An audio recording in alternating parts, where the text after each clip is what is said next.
4 years since his adventure in the center of the Earth, Sean Anderson is caught by the police following a high-speed pursuit on his dirt bike that ends with him crashing into a neighbor's swimming pool. His stepfather Hank Parsons arrives and learns from his police officer friend Jim that Sean broke into a satellite control center and talks the McGuillicuttys out of pressing charges.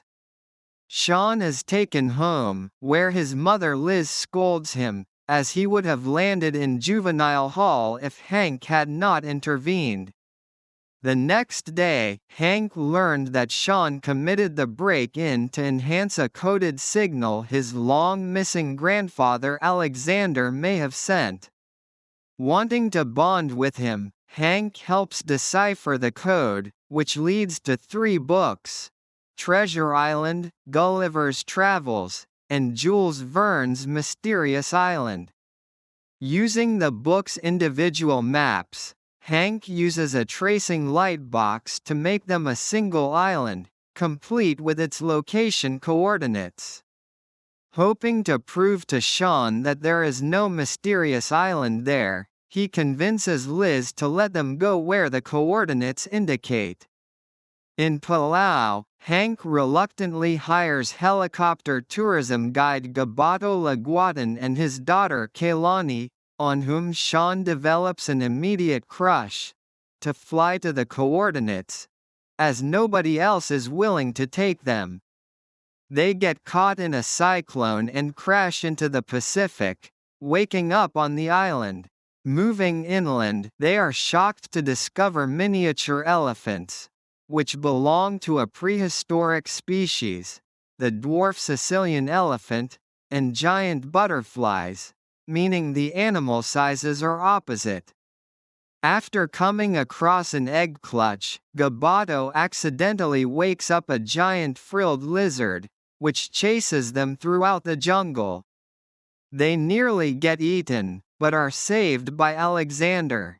He takes them to a hut he built from the wreckage of the ship that brought him to the island. He has a working radio, but they can't call out for 2 weeks due to the positioning of the satellite. The next morning, Alexander leads the group to the lost city of Atlantis, which rises every 70 years and sinks again a short time later. Although he insists the island won't sink for many years, Hank discovers seawater coming from underground, meaning they only have days before the island sinks. Their only means of salvation seems to be the legendary Nautilus, Captain Nemo's submarine. Kailani enters Nemo's crypt and finds his journal, which shows that Nautilus is in a cave at Poseidon's cliffs. To get there, they mount giant bees and fly over a high ridge. When giant bee-eating birds try to devour them, Sean saves Kailani's life, but dislocates his ankle. Hank and Alexander reset it, then the group has a bonding moment when Hank sings his rendition of "What a Wonderful World" to ease Sean's pain. The next morning, the water has risen greatly, so Hank deduces the island will sink in a matter of hours. Gabato is missing, having gone toward the island's volcano, seeking gold.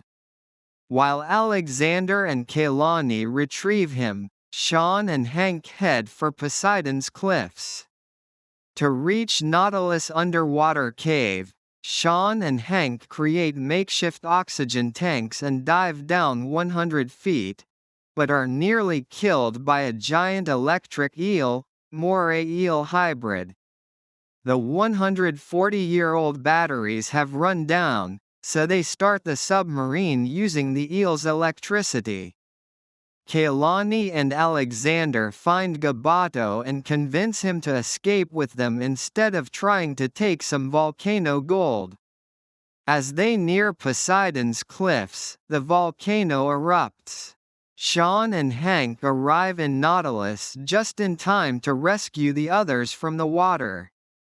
Gaboto pilots the submarine out of harm's way while Hank and Sean fire torpedoes into the path of falling debris. As they clear the dangers, Kaylani kisses Sean for his bravery. 6 months later, Kaylani and Gaboto are well off as he runs the most popular tourist attraction on Palau: tours aboard the Nautilus. Kaylani visits Sean on his birthday.